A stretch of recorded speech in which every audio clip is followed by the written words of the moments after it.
말씀을 통해서 공급하신 하나님, 지난주에 이어서 세 번째 시간 말씀을 증거하겠습니다. 복된 길로 갑시다 시리즈 8번째 시간입니다. 우리가 이 땅에 살면서 반드시 공급하신 하나님을 꼭 만나야 합니다. 그랬을 때 성도다운 자존감도 세워지고요, 세상 앞에 무릎 꿇지 않습니다. 세상의 돈의 원리, 세상 풍족 가운데 묶이지도 않습니다. 하나님이 내게 공급하신다, 하나님이 나를 살려주신다, 이걸 갖고 있으면 언제든지 당당하게 우리가 하나님의 말씀대로 살아갈 수 있습니다. 그래서 반드시 공급하신 하나님을 만나야 합니다. 이렇게 3시간 동안 이어서 주일날의 말씀을 증거하는 이유는 우리가 반드시 이렇게 공급하신 하나님을 꼭 만나야 신앙생활의 첫걸음을 제대로 내디딜 수 있기 때문에 그렇습니다. 재물과 하나님을 겸하여 섬길 수 없다 말씀하셨는데, 공급하신 하나님을 내가 만나고 그 하나님을 믿지 못하면 재물과 하나님을 겸하여 섬기게 됩니다. 교회 나오면 하나님 섬기고 세상으로 나가면 돈을 섬깁니다. 그래서 신앙생활이 사실은 한 걸음도 제대로 내딛지 못하는 그런 삶을 살게 되고요, 하나님의 말씀 가운데 자꾸 나를 결박하고 걸리는 게 너무 많아집니다. 그래서 말씀대로 사는 것이 너무 어려워집니다. 그래서 하나님의 말씀대로 우리가 신앙생활 꼭 하기 위해서는 이처럼 공급하신 하나님을 만나야 합니다. 시편 128편 1절로 6절 우리 같이 한 목소리 한번 읽어볼까요? 시작. 여호와를 경외하며 그의 길을 걷는 자마다 복이 있도다. 내가 내 손이 수고한 대로 먹을 것이라. 내가 복되고 형통하리로다. 내 집 안방에 있는 내 아내는 결실한 포도나무 같으며 내 식탁에 둘러 앉은 자식들은 어린 감람나무 같으리로다. 여호와를 경외하는 자는 이같이 복을 얻으리로다. 여호와께서 시온에서 내게 복을 주실지어다. 너는 평생에 예루살렘의 번영을 보며 내 자식의 자식을 볼지어다. 이스라엘에게 평강이 있을지로다.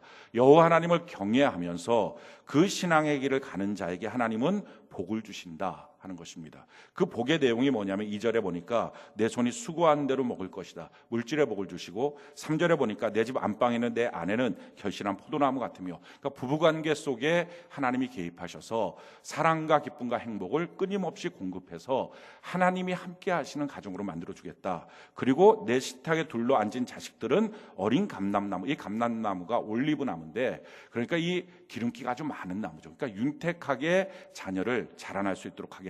5절에 보니까 여호와께서 시온에서 내게 복을 주실지어다. 이 시온은 망하지 않는 터전, 승리의 터전입니다. 하나님이 승리를 주실 것이다. 또 너는 평생이 예루살렘의 번영을 보며 교회의 은혜를 누리고 하나님이 주시는 은혜를 누리게 될 것이고, 또 6절에 보니까 내 자식의 자식을 볼 것이고 육신의 강건함을 줄 것이고, 또 이스라엘에게 평강이 있을지어다. 마음의 평강도 주시다.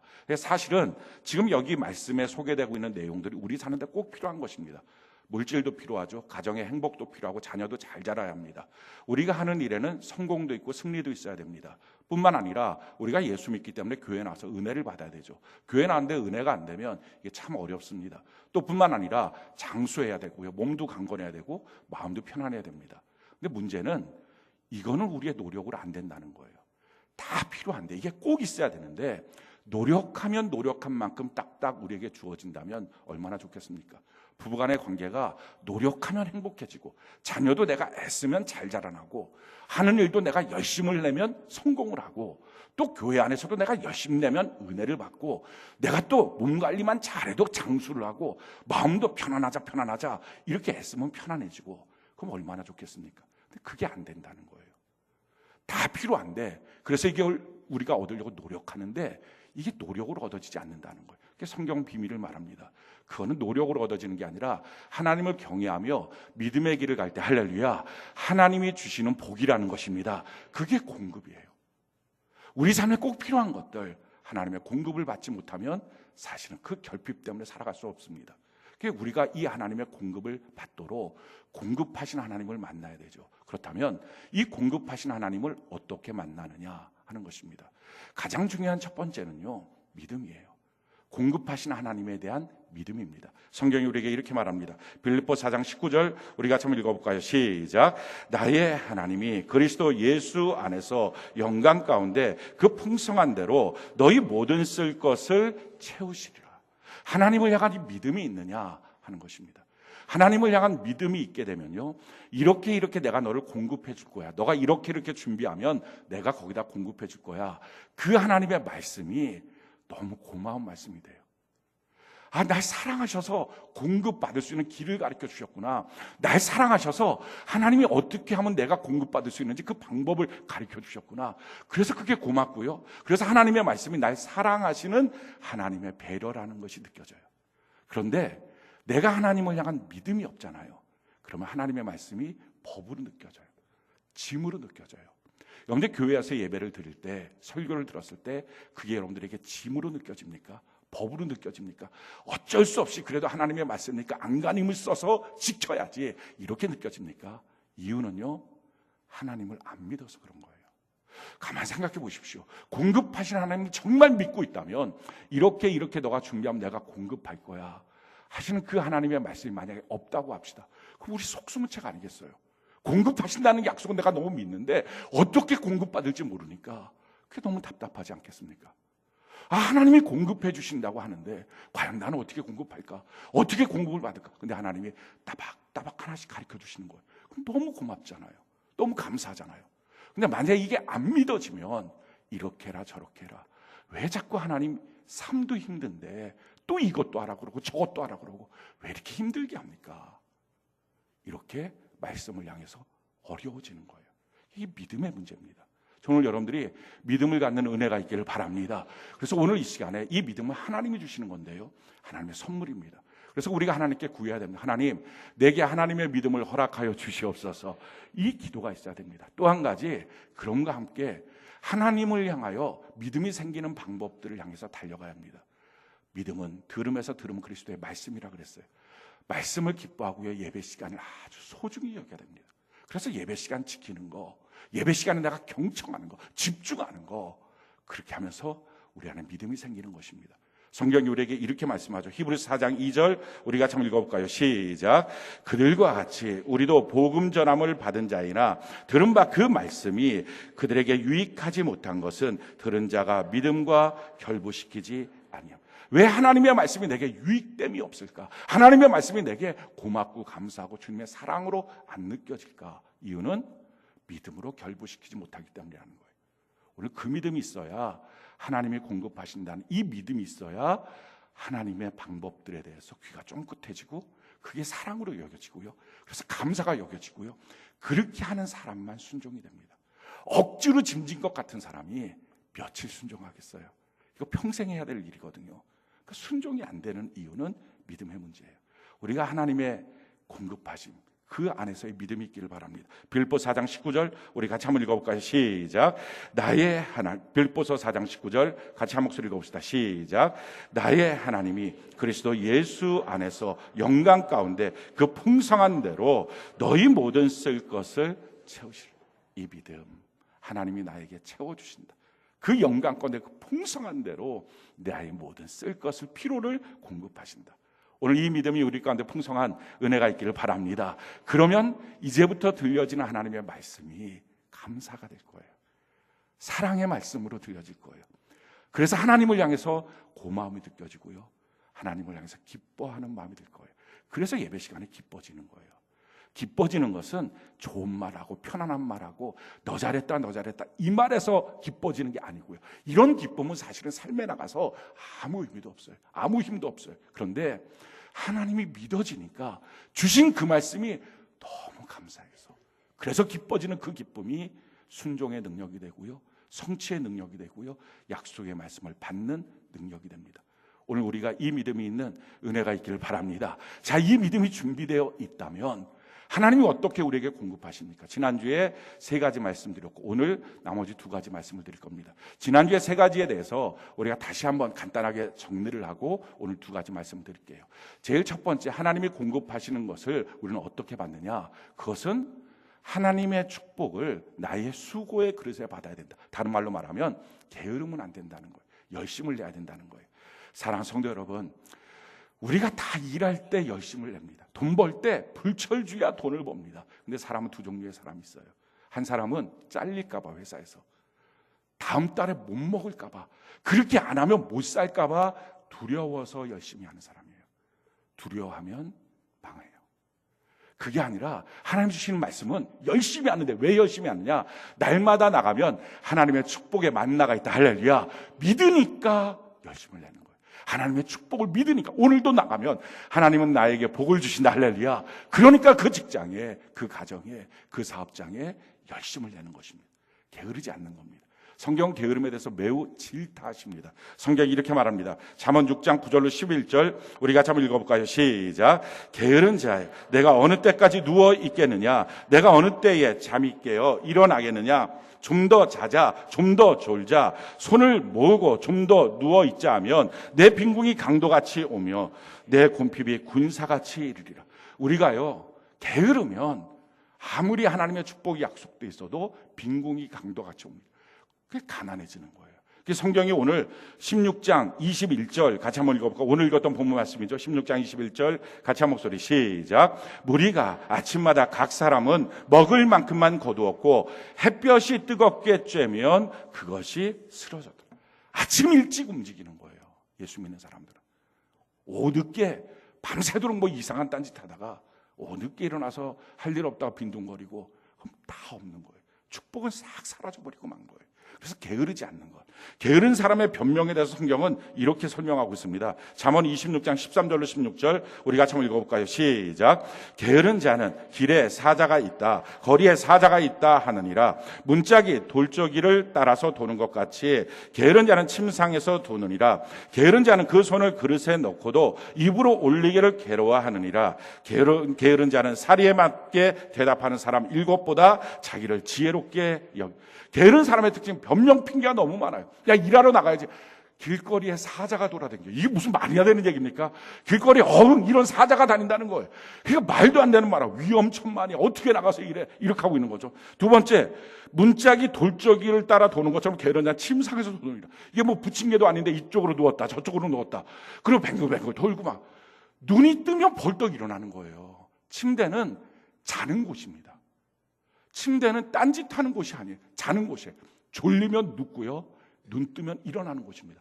침대에서 스마트폰하고 침대에서 딴짓하고, 그러니까 불면증들이 다 생기는 거예요. 침대에서 그냥 오직 자는 거예요. 그러면 사람이 이 뇌로 인식되고 나잖아요. 그럼 침대를 보면 잠이 와요. 근데 이거 침대에서 딴 일을 하니까 침대를 봐도 그냥 스마트폰 보는데, TV 보는데 이렇게 생각을 하니까 잠이 안 오고. 모든 불면증의 해결은요, 졸릴 때 침대 가서 누워서 자다가 일어나면 벌떡 일어나서 나오는 거예요. 자야 되는데 하루에 100마리 양세고 이런 거 해봤자 소용없어요. 그냥 졸릴 때 가서 자고요. 안 졸리잖아요. 새벽녘까지 안 졸리면 그냥 무릎 꿇고 계속 기도하면 하나님이 사랑하는 자에게 잠을 주십니다. 그냥 그렇게 해서 잠잘 때만 침대를 돌적이 돌아가는 것처럼 돌지 말라 하는 것입니다. 15절에 보니까 게으른 자는 그 손을 그릇에 넣고도 입으로 올리기를 괴로워하네. 참 답이 없는 거예요. 그러니까 모든 게 다 불평이에요. 직장이 있으면 직장이 불평, 회사에 가면 어떤 사람이 불평, 그러다가 직장을 그만두면 그만둬서 불평. 뭐가 다 불평이에요.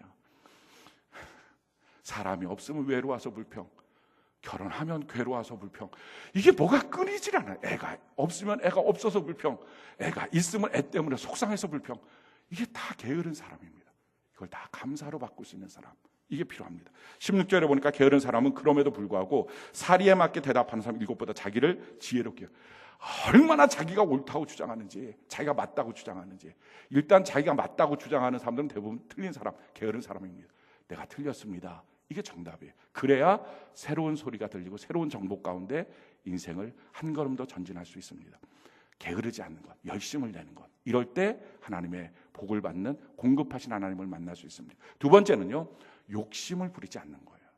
하나님은 욕심을 통해서 우리에게 공급하지 않습니다. 이게 너무 중요해요. 세상과 정반대라는 거예요. 내가 움켜잡으면 내게 되는 게 아니에요. 사람들은요, 움켜잡고 자기 주머니에 넣어야지 내 거라고 생각해요. 근데 하나님의 방식은요, 움켜잡으면 내 게 아니고요, 싹 빠져나가요.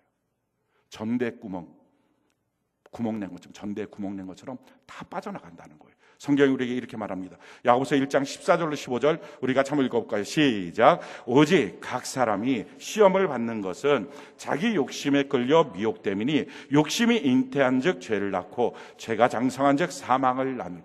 내가 움켜잡는 삶을 살면 사망에 이른다. 그럼 죽는 거예요.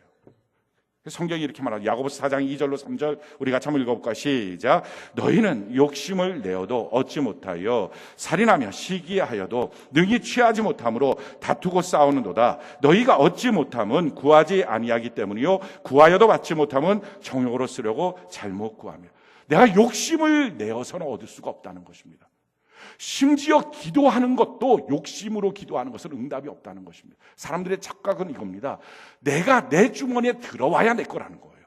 움켜잡아야 될 거라는 거예요. 한번 들어온 것은 절대로 놓을 수 없다는 거예요. 심지어는 빚을 내서라도 안 갚으려고 합니다. 다른 사람 거 갖고 와서도 안 갚고 내 거 돼야지 내가 살지, 이거 갚으면 소용없다, 이렇게 생각해요.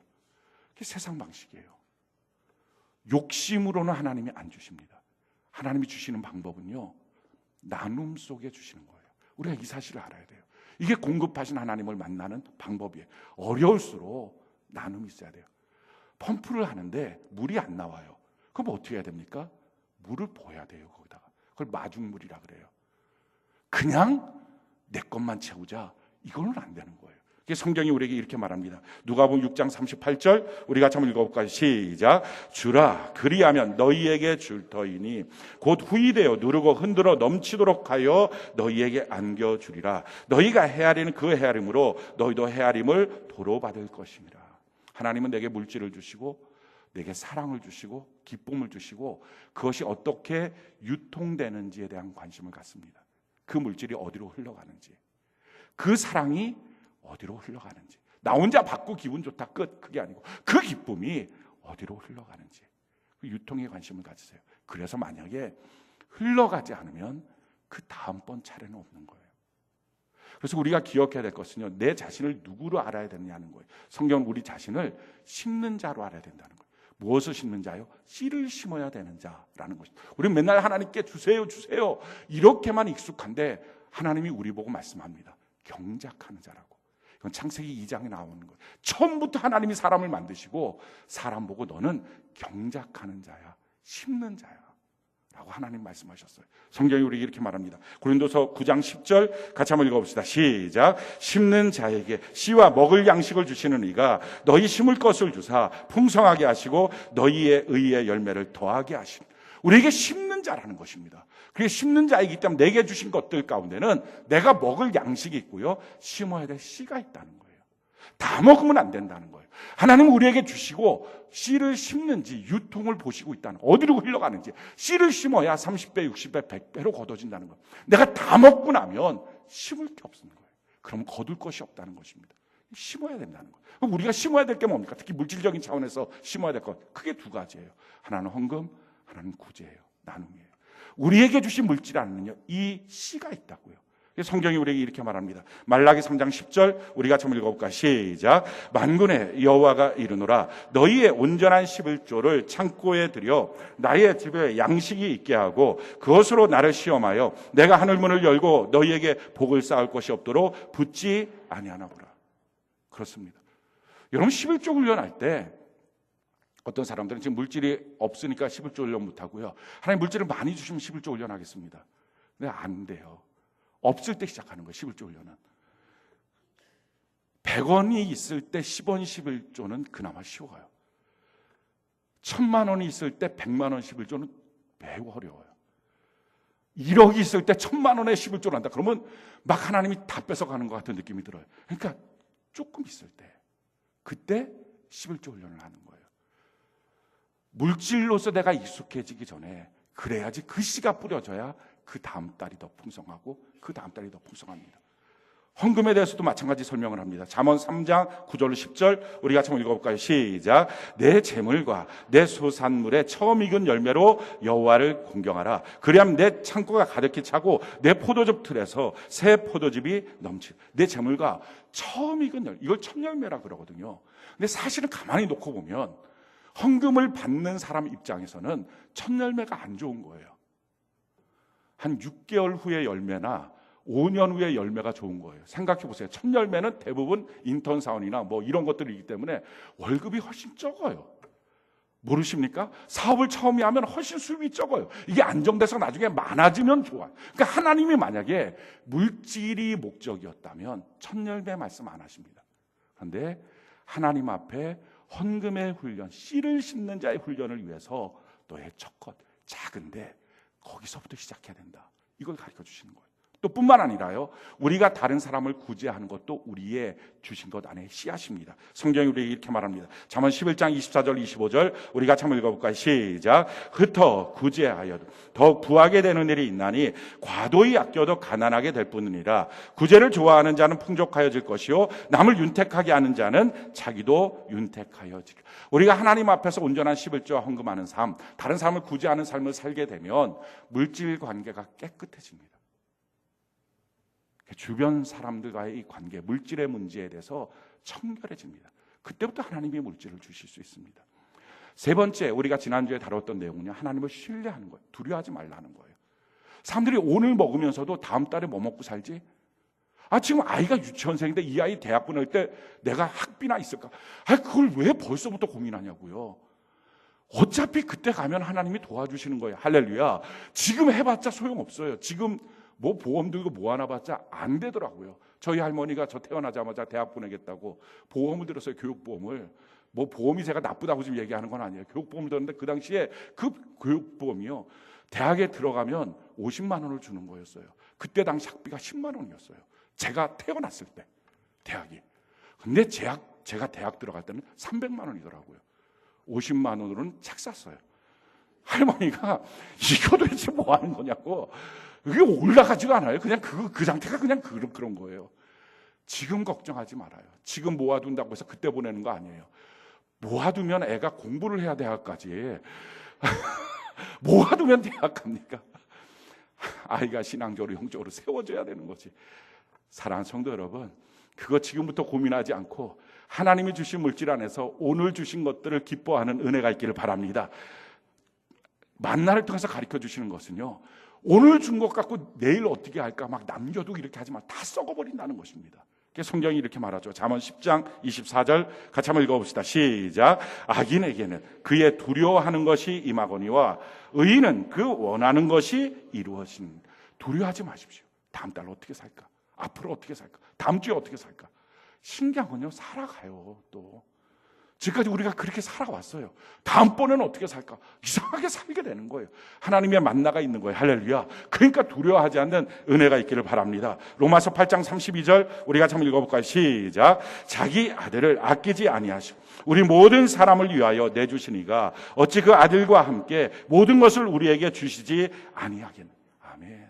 하나님 주신다는 거예요. 오늘 본문 35절 우리 같이 한번 읽어볼까요? 출애굽기 16장 35절 같이 한 목소리 시작. 사람이 사는 땅에 이르기까지 이스라엘 자손이 40년 동안 만나를 먹었으니 곧 가나안 땅 접경에 이르기까지 그들이 만나를 먹었더라.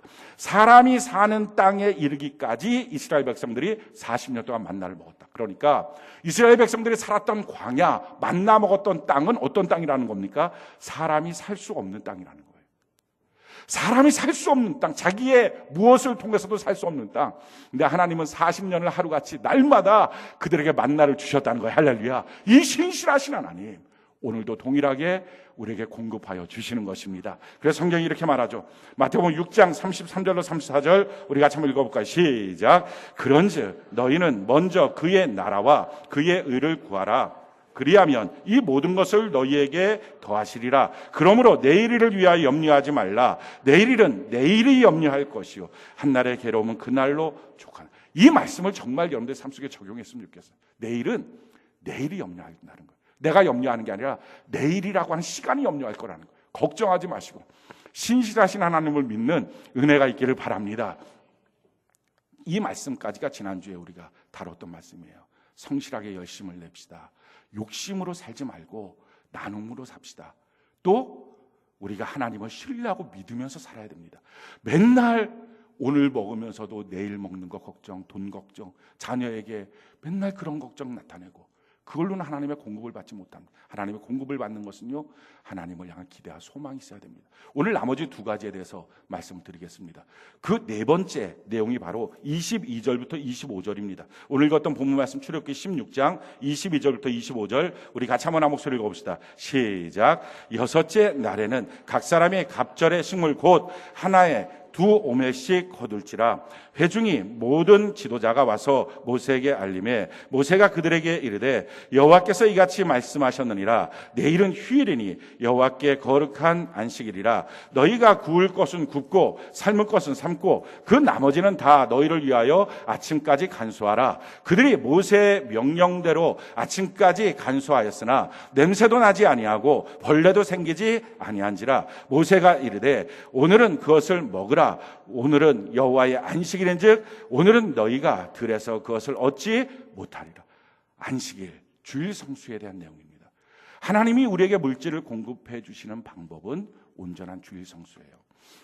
지금 이 안식일은요, 아직 십계명을 통해서 안식일을 지키라는 계명이 나오기 전입니다. 그 십계명은 시내산에서 받았는데 그 전입니다. 시내산에서 3개월, 나온 지 3개월 만에 받았는데 지금 이때는 나온 지 1개월 반 정도입니다. 그러니까 법으로, 율법으로 안식일을 말하기 전에 만나를 통해서 하나님이 안식일을 훈련시키고 있는 내용이에요. 이 안식일을 통해서 하나님이 공급해 주겠다. 주일 성수를 통해서 공급해 주겠다 하는 것입니다. 이 안식일 주일 성수의 핵심이 뭡니까? 안식이에요. 쉬는 거예요. 쉬는 거. 이게 왜 중요하냐? 이유는 이스라엘 백성들은 430년 동안 노예입니다. 노예는 뭡니까? 일하는 기계예요. 그래서 일을 하지 못하면, 일의 효과를 내지 못하면 죽어야 돼요. 병든 노예를 간수하는 주인은 없어요. 먹을 것만 축내니까 그냥 죽여버리는, 밖으로 내보내버리는 거예요. 죽이는 거예요. 그러니까 노예라고 하는 것은 일함으로써 자기의 가치가 나타나요. 일을 통해서 자기의 역할이 주어졌다고 생각해요. 그래서 일을 통해서 자기의 모습들을 나타내는 거예요. 그러니까 쉬는 것이 힘들어요. 노는 게 힘들어요. 그래서 오늘날도 똑같아요. 사람들이 쉬는 게 힘들어요. 노는 게 힘들어요. 주변 사람 누가 물어봐요. 요즘 뭐예요? 라고 물어보면 그게 무슨 말이에요? 무슨 일 하고 있냐고 물어보는 거예요. 직장이 뭐냐고 물어보는 거예요. 근데 그럴 때 저 요즘에 쉬어요. 이게 되게 힘든 거예요. 저 요즘에 쉬어요. 근데 하나님이 말씀하신 게 뭡니까? 너 일하려고 태어난 자가 아니야. 도리어 쉬기 위해서 태어난 자야. 교제하고 놀기 위해서 태어난 자야. 근데 우린 또 노는 것도 되게 안 좋게 봐요. 그래서 사람들 향해서 놀고 있네. 이게 지금 좋은 말이 아니잖아요. 근데 가만히 생각하면 놀고 있네가 뭐가 나빠요? 놀고 있네. 노는 거 얼마나 좋습니까? 아니, 심지어 명절이라고 이제 그러는데 명절 때 모여서 단체로 일을 해. 아니, 이건 말도 안 되는 게 어딨어. 명절이 뭐예요? 모여갖고서 그동안 못 만났던 형제 자매들 부모님 만났고 교제하고 말하고 어떻게 되는지 물어보고 서로 기뻐하고 행복해하고 교제하고 이게 목적인데 모여서 단체로 전부 치고 있어요. 이게 뭐 하는 짓입니까? 그래갖고 명절 후유증 생기고 증후 생기고 막 허리 아프다고 알아듣고 돌아오면서는 너희 어머니는 왜 그 모양이냐, 너희 뭐 누나는 왜 그 모양, 뭐 이렇게 싸워대고. 가지마 이럴 바에는. 왜 주일날도 빼먹고 시댁에 갑니까? 물어봤어요. 하나같이 하는 말이 전부 치려고. 아니 무슨 명절이라고 모여갖고 일만 하고 있습니까? 단체로 모여서. 이게 왜 그렇습니까? 돈의 노예, 일의 노예, 사람들의 평판의 노예. 사 먹으라고요. 그걸 모여서 단체로 먹고 먹은 것도 단체로 설거지하고 끝나자마자 뭐 또 먹자 그러고. 그래서 맨날 시어머니들 자랑하는 것은 우리 며느리가 며칠 전서부터 와서 이렇게 많은 음식을 냉장고에 차곡차곡 채워놔. 먹지도 못하고 버리고 막. 일하는 거. 일이 자기 인생의 목적인 줄 아는 사람. 일하지 못하면 가치가 없다고 여겨지는 사람. 나가서 일하지 못하는 가장은 가정 안에서 무엇인지 움켜들고 있는 모습. 그렇게 하지 마십시오. 그게 하나님의 뜻이 아니라고요. 하나님의 뜻이 뭡니까? 너 일하려고 창조한 존재가 아니야 라는 거예요. 에덴 동산은 하나님과 교제하고 싶어서. 그래서 만약에 일이 없습니까? 그럼 당당하게 말하십시오. 하나님 내게 쉼을 주셨어요. 나는 주일만 안식일일 사람이 아니라 하나님 너무 사랑하셔서 한동안 안식일을 지금 지키고 있습니다. 얼마나 감사해요. 이 안식을 지킨다는 게 하나님이 나에게 쉼을 주신다는 거예요. 쉼이 뭐예요? 너 거기 가서 좀 쉬고 있어. 이게 뭡니까? 군대 갔다 온 사람 다 알아요. 너 거기 가서 좀 쉬고 있어. 이거는요, 얼차례에 빠지고 노동에 빠지고 상이에요, 상. 아, 하나님 나에게 상을 주셨구나. 그동안 열심히 일했다고 상을 주셨구나. 너 나랑 놀자. 하나님이 우리에게 원하는 거 참 놀고 있다. 이 하나님 너무 기뻐하시는 가정이에요. 저는 우리들의 가정이 이 명절 때 일하는 가정 되지 말고 놀고 있는 가정이 되기를 바랍니다. 근데 중요한 건 이거예요. 우리가 쉬는 법을 몰라요. 너무 오랫동안 노예 생활을 해서 돈의 노예, 일의 노예, 사람들의 평판의 노예로 살아서 쉬는 법을 몰라요. 노는 법을 몰라요. 그래서 어떻게 해야 됩니까? 그냥 안식만 취하면 안 되고요. 안식일에 이 안식을 만든 주인을 만나야 돼요. 그게 예수님이에요. 왜 안식일에 나와서 그냥 안 쉬고 예배를 드려야 됩니까? 우리가 쉬는 법, 노는 법을 몰라서 그런 거예요. 성경이 우리에게 이렇게 말합니다. 누가복음 6장 5절 우리 같이 한번 읽어볼까요? 시작. 또 이르시되 인자는 안식일의 주인이니라 하시다. 이 안식일을 만드신 하나님 앞에 도대체 이 안식을 어떻게 하는지, 내가 쉼을 어떻게 누려야 되는 건지, 이 쉬는 동안 나는 뭘 해야 되는지 하나님의 그 창조 안에서 배워야 합니다.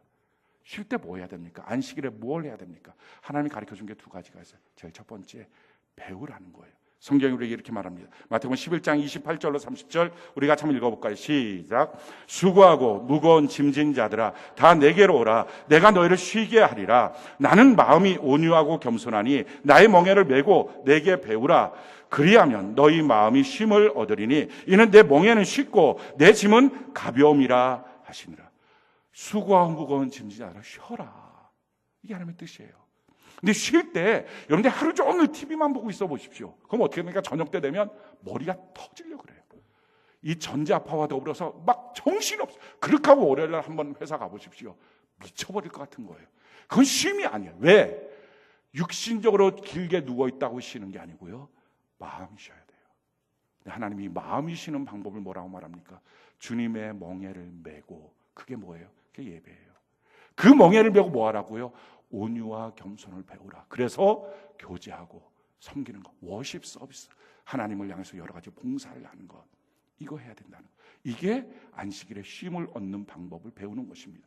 또 한 가지, 우리가 쉬는 시간에 뭘 해야 됩니까? 하나님 앞에 배우는 것과 한 가지는요, 우리가 드리는 것입니다. 성경이 우리에게 이렇게 말해요. 이사야 43장 21절 우리가 한번 읽어볼까요? 시작. 이 백성은 내가 나를 위하여 지었나니 나를 찬송하게 하려 함이라. 하나님 앞에 예배하는 것. 우리를 만드신 목적은 일하라고 만든 게 아니고요. 하나님 앞에서 예배하라고 만든 거예요. 드리도록, 내 삶을 드리도록 만들어진 거예요. 그래서 이 안식일이 얼마나 중요하냐.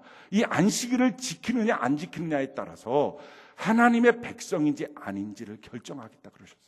성경이 우리에게 이렇게 말합니다. 에스겔 20장 20절 우리 같이 한번 읽어볼까요? 시작. 또 나의 안식일을 거룩하게 할지어다. 이것이 나와 너희 사이의 표징이 되어 내가 여호와 너희 하나님인 줄을 너희가 알게 하리라 하여. 우리는 예수 그리스도를 내가 믿습니다. 그럼 난 성도예요. 난 천국 가요. 이렇게 생각을 하는데 성경은 그렇게 말하고 있지 않고요. 성도가 누구냐? 예배드리는 사람이 성도다. 시편 50편 5절에. 그리고 특별히 안식일을 하나님의 뜻 안에서 지키는 자가 성도라는 거예요. 안식일을 안 지키면 성도가 아니에요. 엄격한 하나님의 말씀. 왜 이렇게 됩니까? 이유는 안식일을 안 지키는 사람은 다 뭘 하고 있는 거예요? 일로서 자기의 가치를 만들려고 하는 거예요. 돈으로서 자기의 가치, 사람의 평판으로 자기의 가치를 만들려고 하는 거예요. 그렇게 해서는 하나님의 말씀대로 살 수 없다는 것입니다. 안식일을 지키려면 해야 되는 것이요, 기도하고 선포해야 돼요. 가정 안에 제사가 있는 분들도 있을 것입니다. 우리 교회 성도들 가운데 그 제사가 있던 가정들이 제사가 없는 가정으로 바뀐 가정이 참 많습니다. 근데 그걸 어떻게 했느냐? 그분들이 예전부터 그냥 기도만 하고 있었어요. 근데 제가 말씀드렸어요. 기도만 해서는 안 됩니다. 선포해야 됩니다. 선포를 했어요. 이제부터 제사 안 지내겠습니다. 그럼 선포를 하면 뭐가 있을까요? 하나님께서 주시는 능력 가운데 아멘, 이런 역사가 있으면 너무 좋겠는데 그게 아니라 싸움이 시작을 합니다. 근데 최장으로 길었던 싸움, 지금까지 제가 목회하면서 봤던 길었던 싸움은 10년이에요. 그러니까 여러분들이 절대로 걱정하지 마십시오. 선포하면 10년 안에는 해결됩니다. 근데 너무 놀라운 게요, 이거 선포하고 나잖아요. 그러면 결국은 제사 안 지내는 가정이 됩니다. 안 믿는 가정이었는데 그걸로 바뀌어질 뿐만 아니라 더 놀라운 사실은요, 그 가족 구성원들이 다 결국은 예수를 믿어요. 신앙의 가문으로 바뀌어져요. 근데 선포하지 않으면 평생 그런 삶을 살아요. 불신앙의 삶, 우상을 섬기는 삶을 살게 돼요. 11조도 마찬가지고요. 주일 성수도 마찬가지예요. 그냥 주일 성수를 놓고 기도만 하고 있으면 그거 안 됩니다. 주일 성수하겠다고 선포하는 거예요. 주일 성수를 하겠다고 선포하면 불필요한 관계, 잘못된 인간관계가 다 정리가 됩니다. 쓸데없는 관계들, 나중에 결국 상처받을 관계들, 이걸 다 정리가 돼요. 그럼 어떻게 이 주일 성수를 할까? 성경은 그 방법 이렇게 말씀합니다. 이사야 58장 13절로 14절 우리 같이 한번 읽어볼까요? 시작. 만일 안식일에 내 발을 금하여 내 성일에 오락을 행하지 아니하고 안식일을 일컬어 즐거운 날이라 여호와의 성일을 존귀한 날이라 하여 이를 존귀하게 여기고 내 길로 행하지 아니하며 내 오락을 구하지 아니하며 사사로운 말을 하지 아니하면 내가 여호와 안에서 즐거움을 얻을 것이라. 내가 너를 땅의 높은 곳에 올리고 내 조상 야곱의 기업으로 기르리라. 여호와의 입의 말씀입니다. 우리가 주일 성수하겠습니다. 우리 집안은 주일 성수할 것입니다. 내 자녀도 주일 성수하는 자녀로 세우겠습니다. 이렇게 선포하는 거죠. 그렇게 선포하면 결국은 하나님께서 이김을 주세요. 승리를 주세요.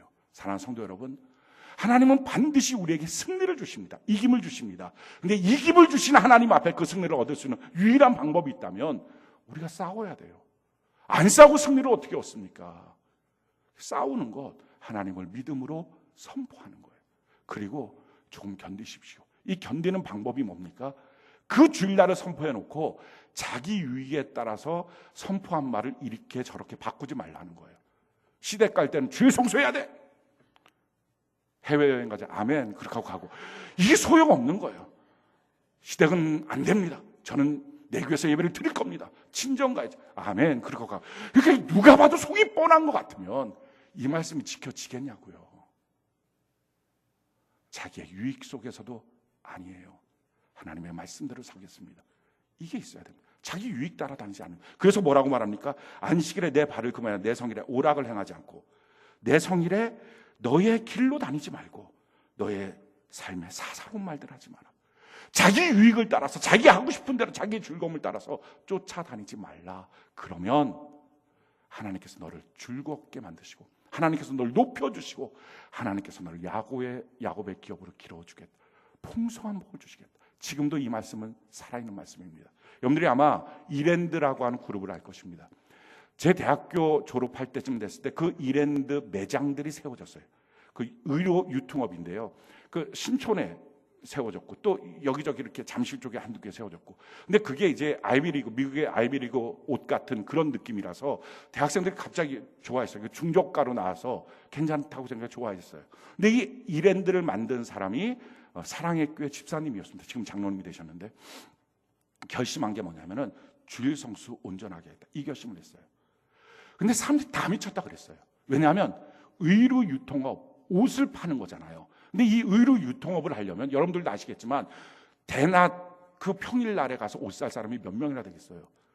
별로 없어요. 그러니까 주일날, 토요일날 이렇게 주말하고 휴일날에 옷 사는 사람들이 많아서 주중의 매상을 다 합쳐도 주일날 매상의 절반도 안 됐어요. 그게 의료업계 그 당시의 내용이었습니다.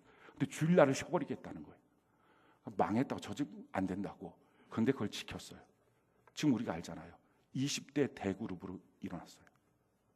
하나님은요, 이 말씀 이대로가 지금 살아있어서 역사하고 계시는 것입니다. 여호와의 즐거움을 주겠다. 여호와의 기업으로 키워주겠다. 하나님의 기업으로. 더 놀라운 사실은요, 이 이랜드 그룹이 우리 IMF 왔을 때 미국이나 이 외국에서 자본들이 들어오면서 다 실사를 했습니다. 기업마다. 그래서 펑펑 넘어진 거예요. 왜냐하면 장부하고 실제하고가 다 다르니까. 이중장부 만들고 일어났어요. 다 넘어졌어요. 근데 그때 당시에 이랜드 그룹이요, 도약을 했어요. 10배로 컸어요. IMF 때. 왜냐하면 장부하고 내용이 똑같아요. 그분이 이렇게 박성수 사장인데 하나님을 믿는 사람으로 기업을 이루겠습니다.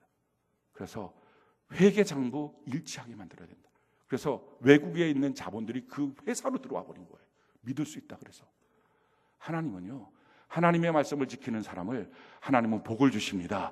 그러니까 하나님의 말씀대로 사는 거예요. 자, 그런데 이렇게 온전하게 주일날에 하나님 앞에 나서 예배하고 말씀을 배워야 되는데 하나님은 장소까지 정해놓으신 거예요. 성경이 이렇게 말합니다. 신명기 12장 13절로 14절 우리 같이 한번 읽어볼까요? 시작. 너는 삼가서 내게 보이는 아무 곳에서나 번제를 드리지 말고 오직 너희의 한 지파 중에 여호와께서 택하실 그곳에서 번제를 드리고 또 내가 내게 명령하는 모든 것을 거기서 행할지. 내 눈에 보이는 데에 아무 데나 가서. 사람들이 이렇게 말합니다. 어느 교회든 하나님 계시지 않습니까? 그러니까 내가 가서 놀러 가서 거기서 예배 드릴게요. 어디 여행 가서 거기서 예배 드릴게요. 나 거기서 주일 성수하면 되죠. 하나님 말씀합니다. 너가 보는 아무 데나 가서 예배 드리는 게 아니라 하나님이 너보고 정해놓으신 그 교회, 내 교회죠. 너가 지체로 있는 그 교회, 거기 가서 예배 드리고 하나님이 명령하신 것을 거기서 행해야 된다는 거예요. 그래서 이렇게 주일 성수를 하는 삶을 선포하고 지키면 불필요한 관계 다 정리됩니다. 쓸데없는 관계, 신경 써야 될 관계, 내 평생 살면서 사람들 때문에 괴로워해야 될 모든 일들이 하나님 깨끗하게 정리하십니다. 혹시 여러분들이 인간관계 속에 괴롭습니까? 주일 성수 선포하고 지켜보십시오. 괴로움이 없어져요. 이게 하나님 주신 너무 놀라운 은혜예요. 자기 편의에 따라서 미쳤다고 주일날 안 나고 이렇게 하면 다 소용없어요. 이게 아무 소용. 그러니까 정말 자기의 유익을 따르지 않고 지키는 거. 그러면 달라져요. 성경이 우리에게 이렇게 말하죠. 느헤미야 13장 17절로 18절 우리 같이 한번 읽어볼까요? 시작.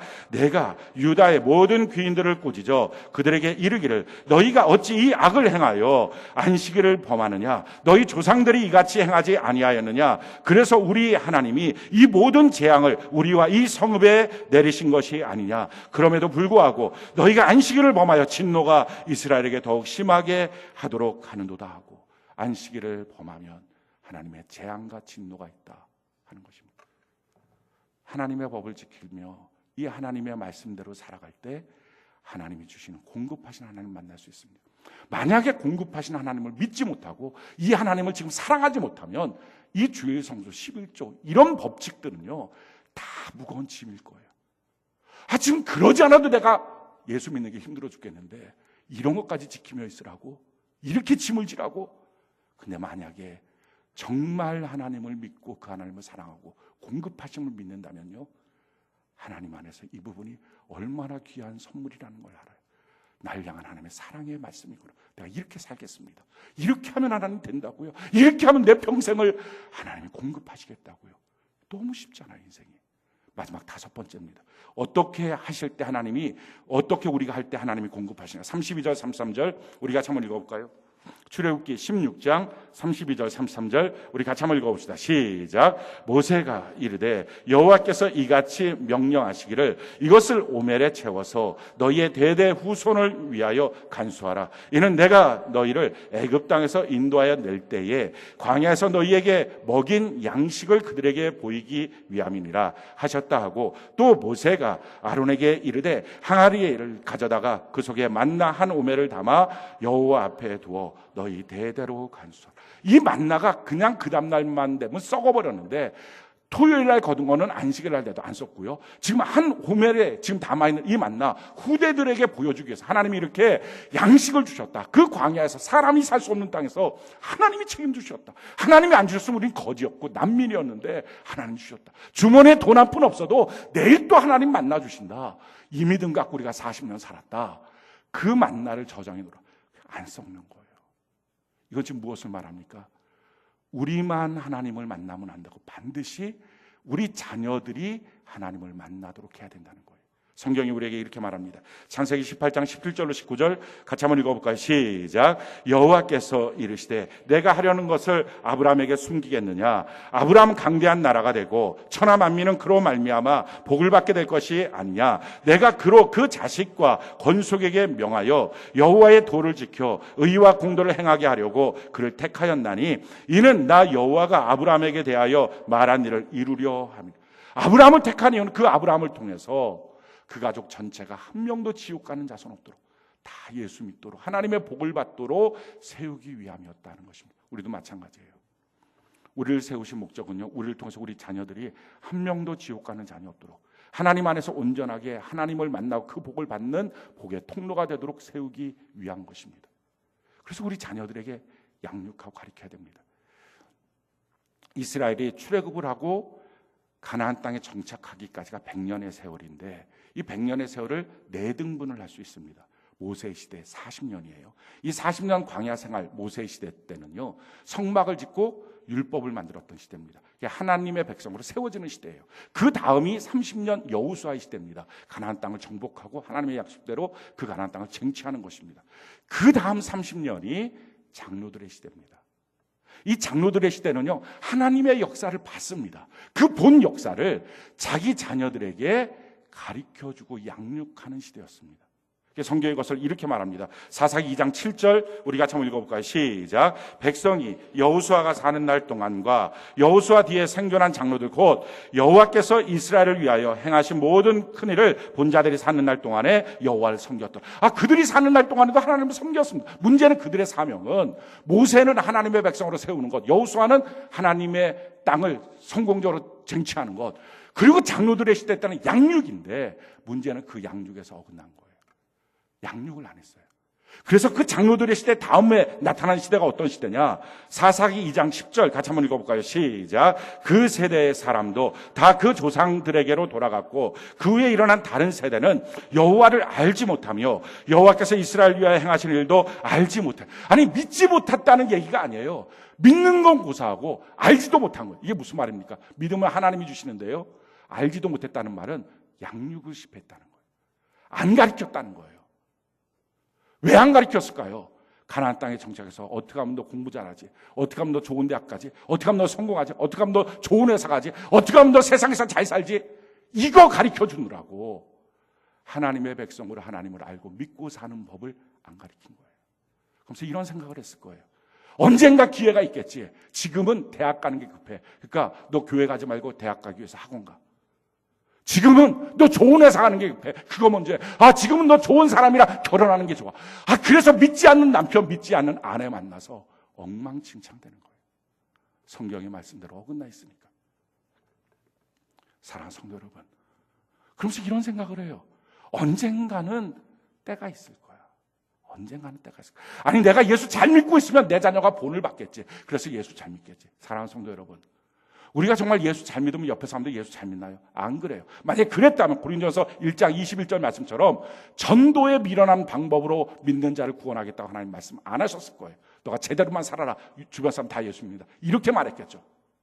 그러니까 내가 입을 열어 전도하지 않으면 예수 안 믿어요. 똑같아요. 가정 안에서도 내가 입을 열어 내 자녀를 양육하지 않으면 내 자녀 예수 안 믿어요.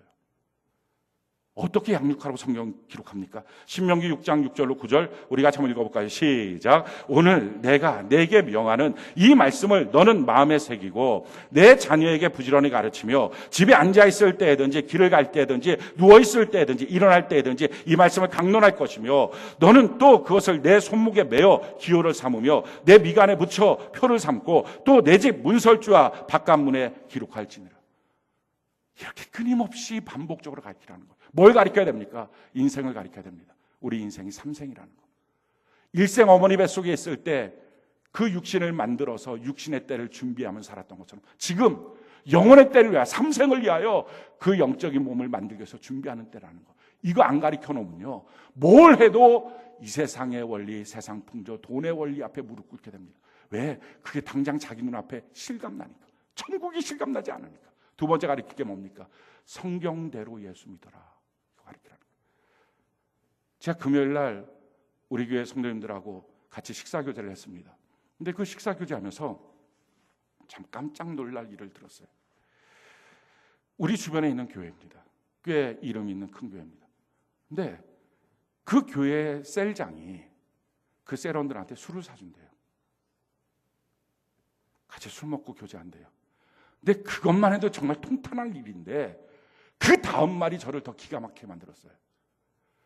우리는요, 우리 셀장이 이렇게 열려 있어요. 열려 있어요. 근데 우리 성도가 너무 귀하더라고요. 아니, 열려 있는 게 아니라 죄 짓고 있는 거야. 성경만 봐도 술 보지도 말라, 먹지도 말라 말씀했는데 죄 짓고 있는 거야. 교회가 뭡니까? 죄를 알지 못하게 하는 것, 죄를 짓지 않도록 하는 것, 죄를 지었으면 죄를 이기게 하는 것, 이게 교회인데 교회 공동체 안에서 죄를 짓게 하면 교회의 기능이 됩니까? 왜 이런 문제가 생겼을까? 내가 예수 믿는 일과 술 먹는 일이 별개라고 여겨진 거예요. 술 먹는 게 요즘 문화고, 심지어 아주머니들 요즘 애들 데리고 와서 술집에는 노래방에 애들 집어넣고 자기들끼리 술 먹고 있는 거 문화처럼 보고 있으니까, 가정 안에서 남편하고 한두 잔 즐기는 거 문화고 괜찮다라고 여기고 있으니까 왜 이런 문제가 생겼습니까? 그 일과 예수 믿는 게 무슨 관계가 있냐고 이 정도 생각하는 거죠. 성경대로 예수 안 믿어서 그래요. 자기가 믿는 종교성대로 예수 믿으니까, 성경대로 예수 믿지 않으니까 하나님의 말씀과 떠나 있는 거예요. 성경 분명히 말합니다.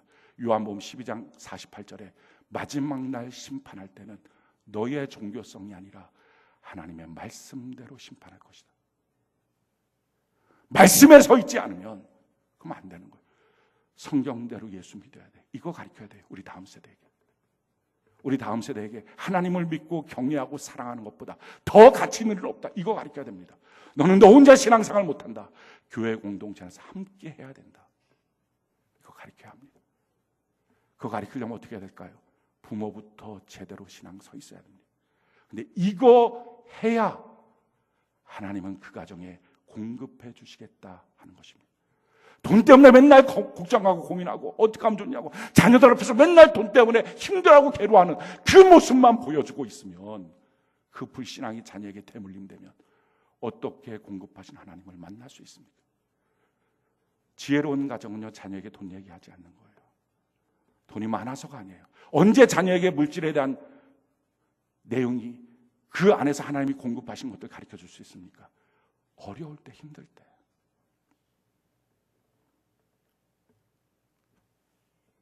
천장에서 빗물이 똑똑똑 떨어져서 그릇들 이렇게 갖다 놓고, 저 어렸을 때 그렇게 살았어요. 힘드니까. 개척교회 목사님이 무슨 물질이 있겠어요. 그렇게 살았어요. 물이 똑똑똑 떨어져요. 근데 저희 어머니, 저희 누나들이 이래요. 음악 소리잖아. 너무 예쁘다. 전 그게 행복했어요. 야, 우리는 왜 이렇게 돈이 없니? 그러니까 하나님이 공급이 없는 거예요. 공급하신 하나님. 그 자녀들을 신앙의 명문가문, 축복의 명문가문으로 하나님의 말씀 안에 바르게 세워주는 것. 너의 신앙을 대물림시켜라. 그러면 공급하신 하나님의 역사가 있다 하는 것입니다. 사랑하는 성도 여러분, 하나님 우리에게 공급하십니다. 우리에게 필요한 모든 것들 그 영광 가운데 풍성하게 주십니다. 우리가 이 하나님을 믿고 있다면 공급하신 하나님 앞에 서서 우리 하나님의 말씀대로 걸어가면서 그 풍성한 은혜 가운데 우리의 필요를 채워주신 하나님 때문에 세상 앞에, 돈 앞에, 사람 앞에 두려워하지 말고 우리 하나님을 믿는 그 자존감을 갖고 영적인 거룩한 자존감으로 승리하며 사는 저와 여러분들 되는 은혜가 넘치기를 예수님 이름으로 축원합니다.